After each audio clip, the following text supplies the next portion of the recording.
E um ponto em específico que é muito caro aos existencialistas é a origem do mal natural. Por que crianças sofrem? Por que crianças morrem em terremotos? Por que crianças elas têm doenças? Porque em relação à violência, por exemplo, cometida contra as crianças, toda a tradição cristã, toda a filosofia cristã, nós conseguimos remeter ao pecado original, né? E de uma forma mais lógica. Só que ao analisar estes desastres naturais, é algo que para quem às vezes não tem uma fé muito robusta, pode trazer um incômodo ao coração. E inclusive uma passagem muito interessante que eu sempre pensei quando você comenta, né, a respeito deste período da sua vida, é do livro Os Irmãos Karamazov, do Dostoiévski. Sim, ótimo livro. Exato. E numa discussão, o Ivan, ele tá vendo a situação de uma criança que sofria violência, e ele dizia o seguinte, mais ou menos assim, né, parafraseando, a harmonia superior, no sentido de todo o universo, ele não vale a lágrima de uma criança sequer. Hoje, nós que temos nós temos a fé no eterno, a fé no mesmo Deus de Israel, nós sabemos, em consonância com o pensamento de Santo Tomás de Aquino, que Deus não permite um mal sem que dele possa extrair um bem maior. E eu quero entender como isso refletiu na mente do pequenino Mateus. Como o Mateus viu essa situação, se o Mateus tinha essa consciência, como você acabou de mencionar, que os seus pais desde cedo já cultivavam essa fé no seu coração, e a fé vem, né, por ouvir a palavra de Deus. Eu queria entender como você passou por este momento no seu âmago mesmo. Eu vou fazer um desafio, até para você que está assistindo aí do outro lado. Eu sei que você deve estar fazendo alguma coisa enquanto a gente está conversando aqui agora. Mas eu vou pedir que você feche os olhos comigo. E você também, cara. Isso vale pra mim, certo. Pare e pense. A gente vai observar que o mundo da vida, muitas das vezes, ele é sensível. E logicamente que para quem, literalmente 5 segundos atrás, antes de eu ter começado a falar essa frase, estava literalmente tendo aqui um dos maiores recursos, que é o recurso visual com a melhor qualidade possível, que é a qualidade desse podcast que a gente está fazendo.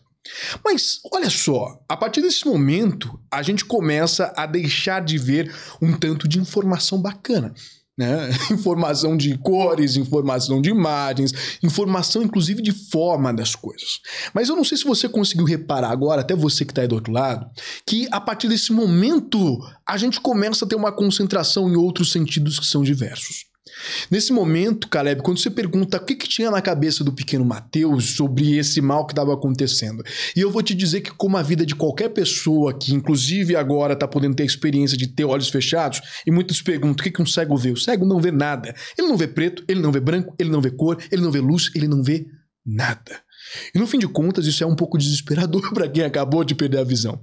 Aí você consegue imaginar que se agora você abrisse os olhos e a mesma impressão que você está tendo é a mesma de estar com os olhos fechados, sem poder ver as coisas na sua frente, logicamente que isso muda a sua cabeça e muda a realidade. Mas sabe o que de fato foi a grande mudança? É que de fato, sim, tive diversas dificuldades. A partir do momento que os meus olhos fecharam e quando eu abri eles eu já não via muito mais coisa, isso deu com mais ou menos 9 anos, que eu comecei a perder com 7 mais 9 anos, já não tinha nem mais luz para se ver, a cabeça ela começou a mudar de fato. Mas chegou um momento onde aquilo se transformou num fato, uma realidade. E existia 2 coisas dentro da cabeça do Mateus. O Mateus menino natural, a criança que foi jogada nessa realidade. Que muitas das vezes vem o porquê. Por que eu tô passando isso? Eu acho que você que tá aí do outro lado também já pensou nisso. Por que eu tô passando isso? Porque por mais que eu abra os meus olhos, eu não consigo ver muita coisa na minha frente. Por quê? Isso veio. Mas chegou um momento também que veio uma outra pergunta. O pra quê?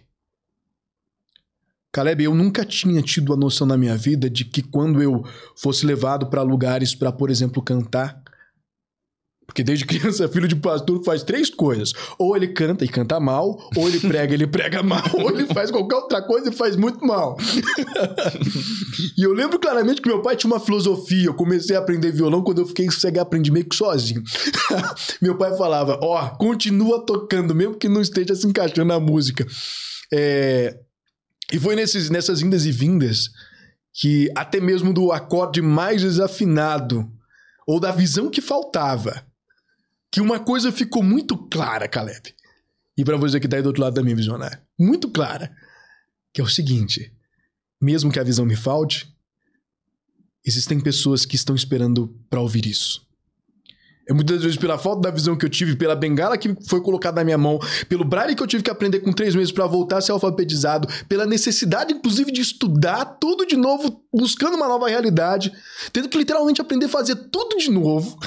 E graças à ajuda de muita gente que eu consegui fazer isso, eu não fiz isso sozinho, não adianta falar que a gente se forma sozinho, não, mas na dificuldade você tem que olhar pro lado e pensar, quem que tá aqui sendo o meu suporte, o meu apoio, me ajudando a caminhar na rua, ajudando a atravessar a rua, ajudando de novo a não queimar as mãos na panela, porque eu era criança, mas eu estava naquela idade de começar a colocar a mão na panela para se servir. E nesse momento, Caleb, foi aí que algo começou a surgir desde pequeno. É através de toda essa dificuldade, como já disse meu pai, que muitas das vezes as grandes composições, os maiores hinos, louvores, eles vão sendo compostos.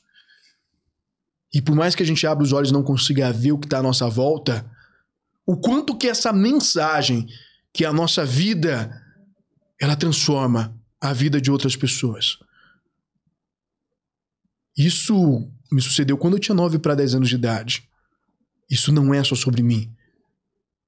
E mesmo que hoje eu consiga abrir um pouco os olhos, eu te convido a abrir de novo e consiga ver alguma coisa, mesmo que não seja o mundo perfeito, eu consigo entender que tudo isso vem com um propósito.